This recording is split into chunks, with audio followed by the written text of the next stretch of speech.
Good morning everyone. Welcome to PBW channel. This is teacher Joan and I will be your teacher for today.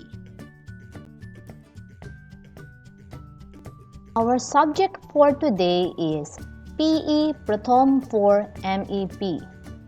Unit 7 Games and Physical Exercise. Our topic for today is about kinds of imitating games and rules in playing games. Before we start with our new lesson, let's do our vocabulary time. We have blindfold, collaborate, chase,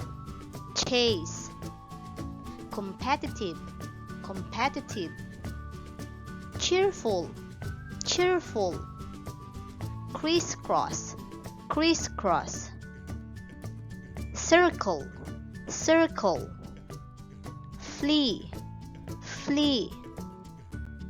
cockfighting, and the last one is row. Please write them on your PE notebook. Before we start with our new lesson, let me ask you a question. What is game? Do you have any idea what it is? Okay, game is a fun activity with simple rules for players to enjoy with friends. It also increases our physical strength and build up teamwork. Let me remind you, my dear students, what are the things that we need to remember when playing games. Number 1, be respectful. We need to respect each other. Number 2, be willing to learn. We must ask and listen when we don't know how to play the games. Number 3, be patient. We need to wait for our turn when we want to play the game. Number 4, practice self-control. We need to control our emotion to avoid any misunderstanding. Number 5, be supportive. We need to support each other when playing games. Number 6, have positive attitude, which means be a good player. Number 7, play fair, which means do not cheat. And lastly, we have practice sportsmanship, which means be sports, do not get angry even you lose the game.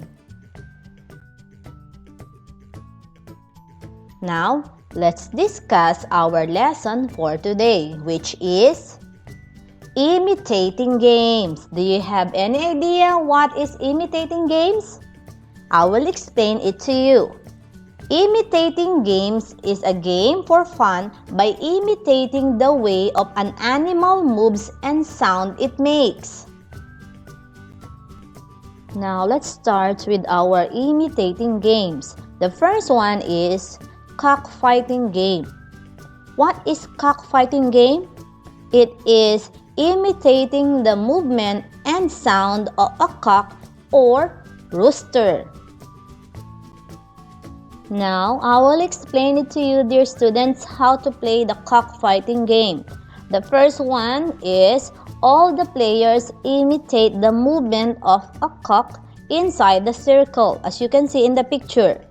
Then, they all squat inside the circle with both hands locked together under their knees. Afterwards, they try to chase other players out of the circle, and lastly, the last player in the circle is the winner. Another imitating game is Spiderman Game. What is Spiderman Game? All 3 members stand back to back and lock their elbows like a spider, as you can see in the picture. Now, I will explain to you how to play the Spiderman game. The first one is set the starting line 10 meters away from the finishing line.